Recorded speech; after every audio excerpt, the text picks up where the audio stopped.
तो यहाँ पर आज का पहला क्वेश्चन है, सिंधु सभ्यता का पत्तन नगर यानी कि बंदरगाह कौन सा था। देखिए जितने भी क्वेश्चन मैं आपके लिए इस वीडियो में लेकर आया हूँ, अगर आपको उनमें से किसी का भी आंसर पता है तो हमें कमेंट बॉक्स में बता सकते हैं। तो इसका सही आंसर ऑप्शन बी हो जाएगा, लोथल। सिंधु सभ्यता का ये पत्तन नगर यानी कि बंदरगाह था। तो आपको ये भी ध्यान रखना है कि आपसे एग्जाम में ये शब्द दे दिया जाए पत्तन नगर, तो इसे ही बंदरगाह बोला जाता है। तो आप इस चीज़ को ध्यान रखिएगा। और ये क्वेश्चन देखिए कई बार एग्जाम में बार बार रिपीट होता रहता है, तो आप इसे जरूर याद रखिएगा। और देखिए अगर हम बात करें लोथल वर्तमान में कहाँ पर है ये, तो गुजरात के अहमदाबाद जिले में स्थित है। तो चलिए अगला क्वेश्चन देखते हैं।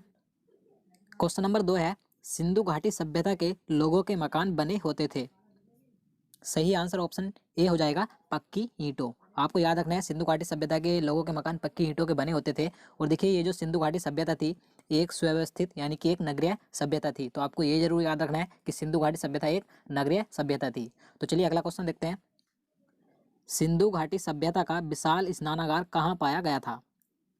Right answer option B, Mohenjodaro में। आपको ये जरूर याद रखना है, कई बार एग्जाम में ये क्वेश्चन पूछा गया है। तो कहाँ पर पाया गया था, मोहनजोदड़ो में पाया गया था विशाल स्नानागार। और देखिए इस स्नानागार का प्रयोग आम जनता के लिए विशेष आयोजनों के लिए किया जाता था।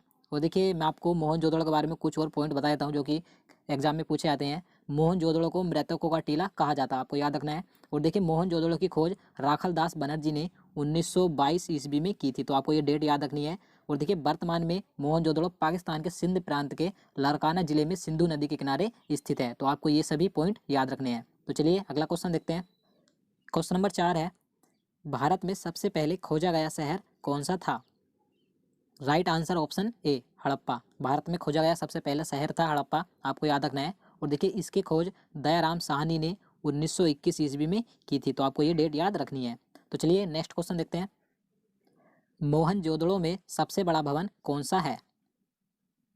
राइट आंसर ऑप्शन बी, अन्नागार। देखिए इससे पहले मैं आपको मोहनजोदड़ो के बारे में एक क्वेश्चन करवा चुका हूँ कि जो विशाल स्नानागार पाया गया था मोहनजोदड़ो में पाया गया था। लेकिन इस क्वेश्चन में पूछा गया है कि मोहनजोदड़ो में सबसे बड़ा भवन कौन सा था। तो आपको याद रखना है अन्नागार। ये मोहनजोदड़ो की सबसे बड़ी इमारत थी।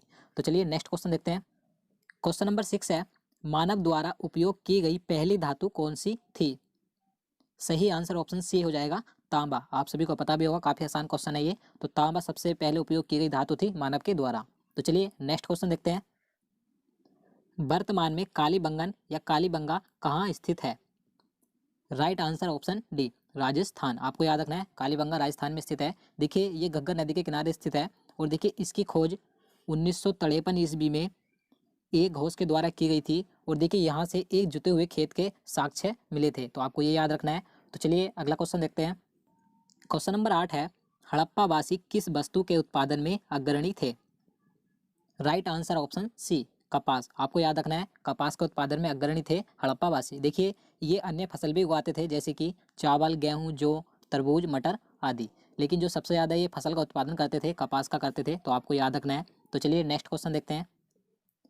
देवी माँ की पूजा किससे संबंधित थी।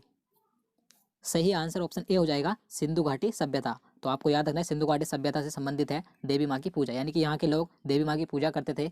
और देखिए कुछ लोग यहाँ के पशुपति की भी पूजा करते थे, यानी कि शिव की पूजा भी करते थे। तो आपको ये दोनों याद रखने हैं। तो चलिए अगला क्वेश्चन देखते हैं।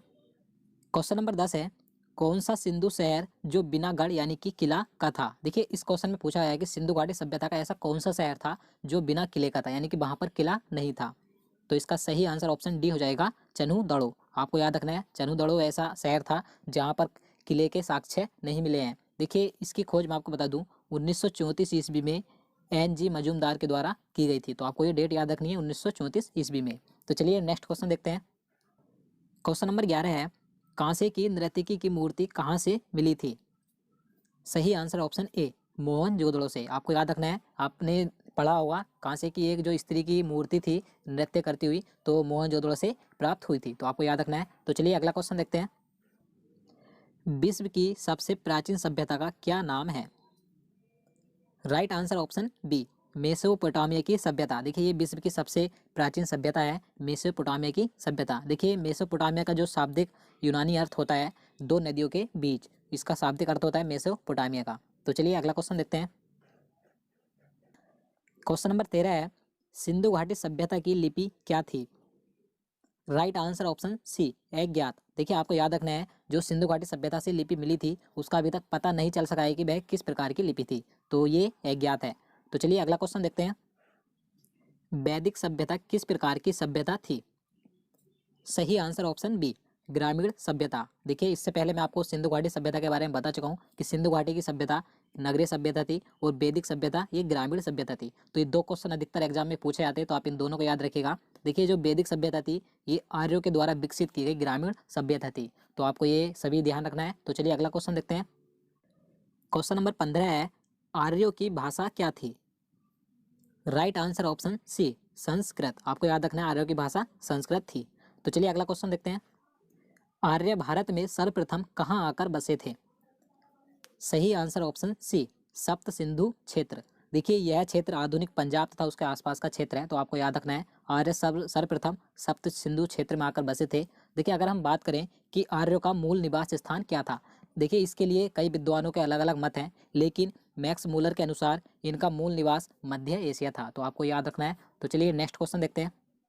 वैदिक लोगों द्वारा किस धातु का प्रयोग पहले किया गया था? राइट आंसर ऑप्शन डी, तांबा। आपको याद रखना है। देखिए इसके बारे में आपको सही से बता देता हूँ। जो वैदिक सभ्यता थी उसे दो भागों में बांटा गया था, ऋग्वैदिक काल और दूसरा उत्तर वैदिक काल। तो ऋग्वैदिक काल में आर्य तांबे से परिचित थे, यानी कि वैदिक सभ्यता में के लोगों द्वारा सर्वप्रथम तांबे का प्रयोग किया गया था। और उत्तर वैदिक काल में जो उत्तर वैदिक काल के लोग थे वे लोहे से भी परिचित हो गए थे, तो आपको याद रखना है। तो चलिए अगला क्वेश्चन देखते हैं। क्वेश्चन नंबर 18 है, वैदिक आर्यों का प्रमुख भोजन क्या था? राइट आंसर ऑप्शन बी, दूध और इसके उत्पाद। देखिए इनके जीवन में गाय और दूध का बहुत महत्व था। ये दूध तथा दूध में सत्तू मिलाकर पीते थे, तो आपको याद रखना है वैदिक आर्यों का प्रमुख भोजन दूध और इसके उत्पाद था। तो चलिए अगला क्वेश्चन देखते हैं। आर्य शब्द का शाब्दिक अर्थ क्या है? सही आंसर ऑप्शन बी, श्रेष्ठ या कुलीन। तो आपको याद रखना है आर्य शब्द का जो शाब्दिक अर्थ होता है श्रेष्ठ या कुलीन होता है। तो नेक्स्ट क्वेश्चन देखते हैं। क्वेश्चन नंबर 20 है, ऋग्वैदिक आर्यों का मुख्य व्यवसाय क्या था? सही आंसर ऑप्शन सी, पशुपालन। आपको याद रखना है। देखिए मैं आपको बता चुका हूँ जो वैदिक सभ्यता थी इसे दो भागों में बांटा गया था, ऋग्वैदिक काल और उत्तर वैदिक काल। तो ऋग्वैदिक काल के जो आर्य थे उनका मुख्य व्यवसाय पशुपालन था। तो चलिए अगला क्वेश्चन देखते हैं। प्रसिद्ध गायत्री मंत्र किससे लिया गया है? Right answer option D, Rigveda. देखिए आप सभी को पता भी होगा, ये क्वेश्चन कई बार एग्जाम में पूछा जाता है, तो आप इसे जरूर याद रखिएगा। देखिए ऋग्वेद के तीसरे मंडल से लिया गया है और यह सूर्य देवता को समर्पित है गायत्री मंत्र। और देखिए अगर हम बात करें ऋग्वेद में कुल 10 मंडल हैं और 1028 सूक्त हैं, और जो कुल वेदों की संख्या आप सभी को पता होगा 4 है। 4 वेद कौन कौन से हैं? यजुर्वेद, अथर्ववेद, सामवेद और ऋग्वेद। तो आप इन्हें याद रखिएगा। तो चलिए अगला क्वेश्चन देखते हैं। क्वेश्चन नंबर 22 है, सबसे प्राचीनतम वेद कौन सा है? Right answer option D, Rigveda. काफी आसान क्वेश्चन है ये। अगर हम बात करें सबसे बाद का वेद कौन सा है, तो सबसे बाद का वेद अथर्ववेद है और सबसे प्राचीनतम यानी कि सबसे पहला वेद ऋग्वेद है। तो आप इन दोनों को याद रखिएगा। तो चलिए अगला क्वेश्चन देखते हैं। पुराणों में सबसे प्राचीन एवं प्रमाणिक कौन सा पुराण है? सही आंसर ऑप्शन ए, मत्स्य पुराण। देखिए इसके बारे में आपको बता देता हूँ। देखिए भारतीय ऐतिहासिक कथाओं का क्रमबद्ध विवरण पुराणों से मिलता है, तो आप समझ गए होंगे। देखिए कुल पुराणों की संख्या 18 है, लेकिन इनमें से सिर्फ 5 ही पुराण ऐसे हैं जिनमें राजाओं की वंशावली पाई जाती है। तो चलिए अगला क्वेश्चन देखते हैं।